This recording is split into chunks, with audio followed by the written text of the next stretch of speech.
नमस्कार, मैं हूं आपके साथ मेनका चौधरी।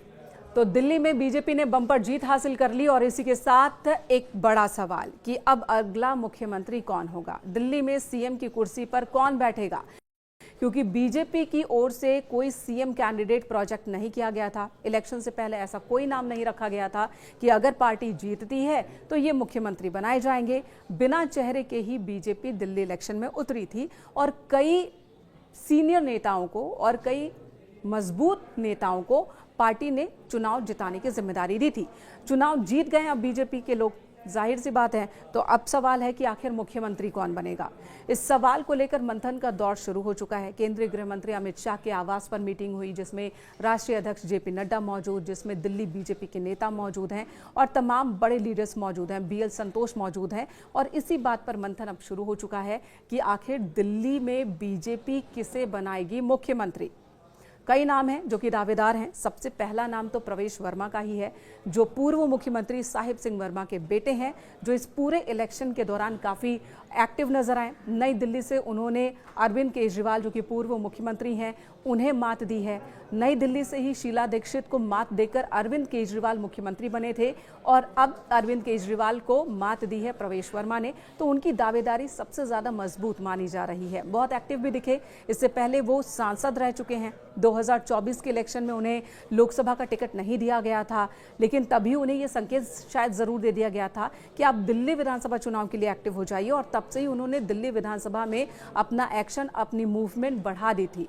प्रवेश वर्मा जब जीते तो सबसे पहले उन्होंने जाकर केंद्रीय गृह मंत्री अमित शाह से मुलाकात भी की। कई सीनियर लीडर से भी उनकी मुलाकात अब तक हो चुकी है। तो ऐसे में उनके सबसे आगे होने का कयास लगाया जा रहा है।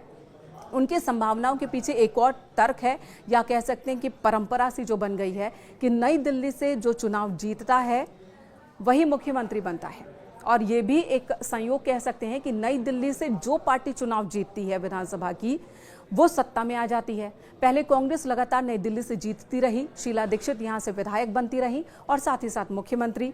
शीला दीक्षित को मात दी अरविंद केजरीवाल ने, उनकी पार्टी सत्ता में आई और मुख्यमंत्री अरविंद केजरीवाल बनते रहे।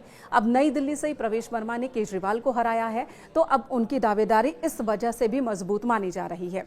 कई और नाम है। कहा यह भी जा रहा है कि पूर्वांचल के लोगों पर ध्यान है, तो ऐसे में हो सकता है कि पूर्वांचल के कोटे से मुख्यमंत्री मिल जाए दिल्ली को। और अगर ऐसा होता है तो मनोज तिवारी का नाम भी इस रेस में आगे चल रहा है, जो बीजेपी के अध्यक्ष भी रहे दिल्ली बीजेपी के, साथ ही वो सांसद लगातार बने हुए हैं। और ऐसे में मनोज तिवारी के नाम पर भी चर्चा चल रही है। बात महिला सीएम की भी हो रही है कि क्या दिल्ली को कोई महिला मुख्यमंत्री मिल सकती है इस बार।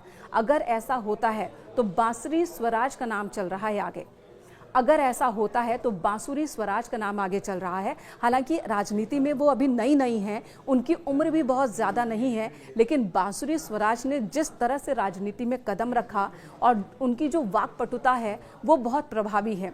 उन्हें देखकर उनकी माँ पूर्व मुख्यमंत्री और दिल्ली की बहुत ही सीनियर लीडर सुषमा स्वराज की याद आ जाती है, जो अपनी बातों से बड़े बड़े नेताओं को चुप करा देती थी।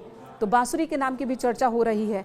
कई और नाम हैं जो कि रेस में बताए जा रहे हैं। तो आखिर कौन बनेगा मुख्यमंत्री दिल्ली का, इस नाम पर मंथन अब भी चल रहा है। दिल्ली को अगला मुख्यमंत्री को लेकर उम्मीद है कि बहुत जल्दी ही पार्टी आलाकमान की ओर से फैसला ले लिया जाएगा। जातीय समीकरण साधना भी एक बहुत ज़रूरी फैक्टर होने वाला है।